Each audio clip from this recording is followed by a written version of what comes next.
Antes de iniciar el balance elemental para este problema, vamos a aclarar que hemos hecho una serie de cálculos los cuales nos han servido para determinar los flujos de la corriente 1 y el dato tal vez más importante hasta el momento, que es el flujo de aire que está a la entrada del reactor. Para descubrir este flujo nos valimos de el concepto de oxígeno teórico y de exceso de aire que nos lo daban en el enunciado del ejercicio.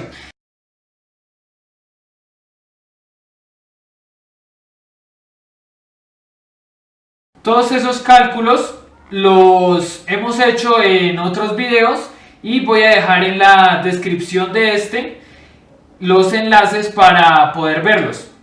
En el enunciado del ejercicio nos daban un dato adicional y era que el flujo molar de monóxido de carbono a la salida del horno de combustión era igual al 7,2% del flujo molar de carbono que entraba al reactor. Plasmando esto en una igualdad nos queda de esta manera, y para hallar este flujo de monóxido vamos a recordar que el flujo de carbono en la entrada era de 300 kmol por hora, y para hallar el flujo de monóxido de carbono en la salida sería el 0,072 por 300 kmol hora. Efectuando esta operación tenemos 21,6 kmol por hora. Así ya tenemos este flujo descubierto, el del monóxido de carbono, y el siguiente que vamos a hallar es el flujo de las cenizas. Las cenizas son unos materiales que no reaccionan y por ello mismo vamos a notar que la cantidad de cenizas que entran al horno es igual a las cenizas que salen de él. Es decir, como entraban 20 kmol hora de cenizas, va a salir esa misma cantidad. En esta parte de mi tablero he escrito los flujos correspondientes a la corriente 3 del horno de combustión y voy a ir marcando en rojo los flujos que ya hemos descubierto. Antes de iniciar con nuestro balance formalmente, voy a introducir la ecuación de balance, que es la que estoy escribiendo,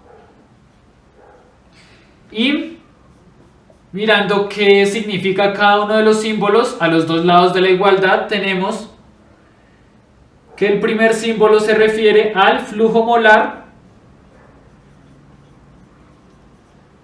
del elemento E.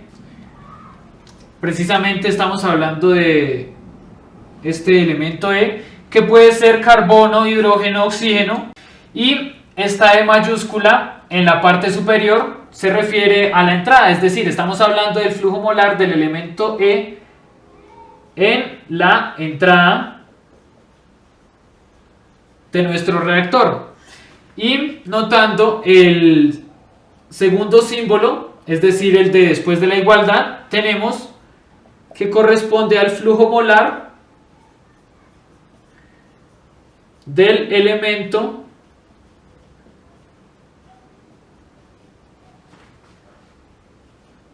en la salida. Por eso tenemos la S mayúscula en la parte superior que se refiere a salida.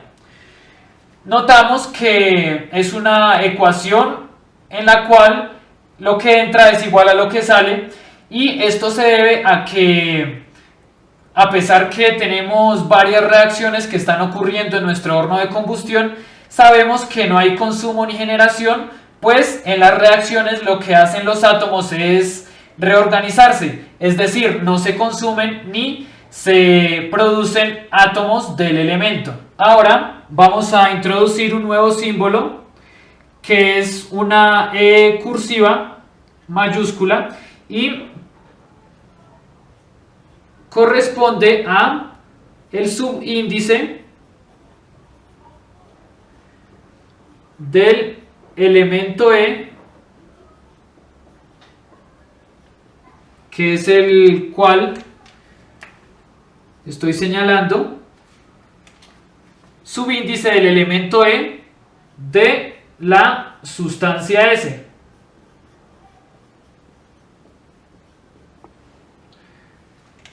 Por ello pongo la S después de la coma, y esto parece un poco complejo, pero en realidad es algo muy simple que vamos a aclarar con un ejemplo. Digamos, si estamos haciendo el balance del oxígeno y sabemos que sale del reactor o del horno de combustión el dióxido de carbono, y nosotros queremos saber el subíndice del elemento E, que en este caso es el oxígeno, en la sustancia S, que en este caso es el dióxido de carbono. Por ello, el subíndice que corresponde al oxígeno es el 2. Transformándolo, o más bien escribiéndolo de la manera correcta, sería subíndice del oxígeno en el dióxido de carbono es igual a 2. Ahora, si queremos hacer otro ejemplo, digamos si estuviéramos analizando el balance del hidrógeno y sabemos que está saliendo agua, para notar este subíndice con la simbología anterior, escribiéndolo sería subíndice del hidrógeno en el agua igual a 2. Ahora vamos a introducir una nueva ecuación de balance que va a ser el flujo molar del elemento E en la corriente Z. Es una corriente cualquiera que vamos a llamar Z, es igual a la sumatoria de un producto. El primer paréntesis implica el subíndice de ese elemento E que estábamos hablando, que está presente en la sustancia S. Todo esto factor de el flujo de la sustancia S que sale por la corriente Z. Y vamos a hablar de el número de sustancias que contengan ese elemento. Digamos que sean S sustancias. Por ello mismo, la sumatoria va a ir de 1 hasta S. Esta es una fórmula demasiado compleja que vamos a explicar con un ejemplo, con el balance del carbono. Vamos a iniciar con la salida del horno. La única corriente por la cual sale el carbono del horno es la corriente número 3. Por ello, sabemos que el flujo de carbono en la corriente 3 es igual al flujo de carbono en la salida del horno. Y vamos a mirar cuáles de las sustancias que salen por la corriente 3 contienen carbono. Si nos fijamos, son el monóxido de carbono y el dióxido de carbono. Por ello mismo, como son dos sustancias que contienen el carbono, vamos a hacer dos paréntesis grandes. Digamos, si en la corriente 3 fuesen 4 sustancias que contengan carbono, haríamos 4 paréntesis. Ya van a ver por qué. Vamos a iniciar con el monóxido del carbono, y para este paréntesis va a ser dióxido de carbono. Con el primer paréntesis sería el subíndice, el elemento con el cual estamos trabajando es carbono, presente en el monóxido de carbono, y la sustancia es monóxido, por lo tanto escribimos flujo molar de monóxido en la corriente 3 de la cual estábamos hablando. Y en el otro paréntesis, como ya corresponde al dióxido de carbono, sería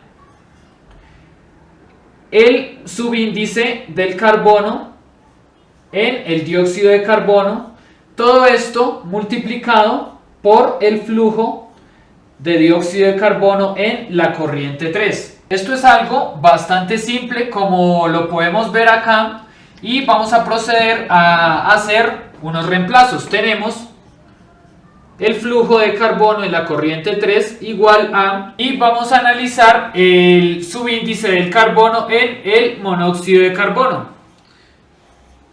Notamos que en el monóxido el carbono no tiene ningún número explícito como subíndice, por ello se deduce que el subíndice del carbono en el monóxido de carbono es igual a 1.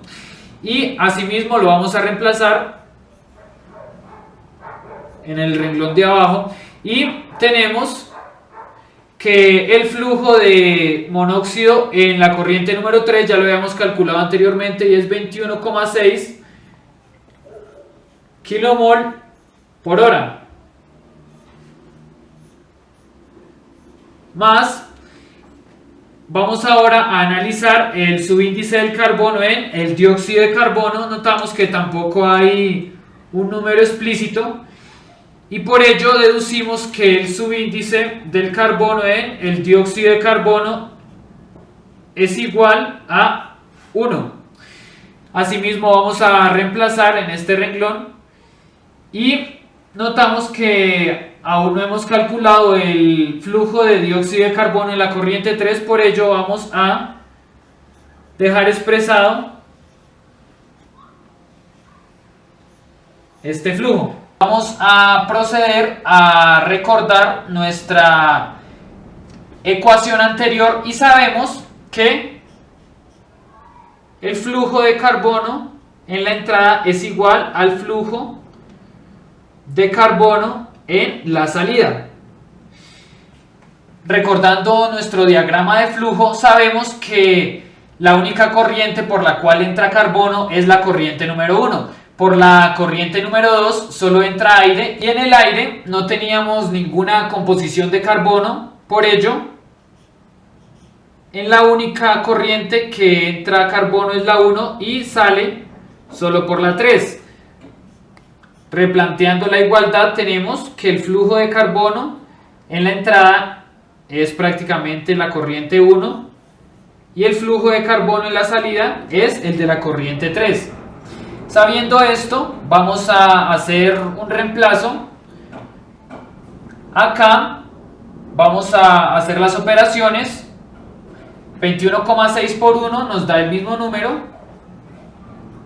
kilomol por hora, más acá este 1 nos da el mismo número, por ello nos queda flujo de dióxido de carbono en la corriente 3 y el flujo de carbono en la corriente 1 ya lo habíamos calculado anteriormente y sabíamos que es 300 kilomol por hora. Acá ya tenemos una ecuación planteada un poco más clara y sabemos que por medio de ella podemos despejar el flujo de dióxido de carbono. Vamos a transponer este 21,6 que está sumando, nos queda 300 menos 21,6, todo esto son kilomol por hora, igual a flujo de dióxido de carbono en la corriente 3.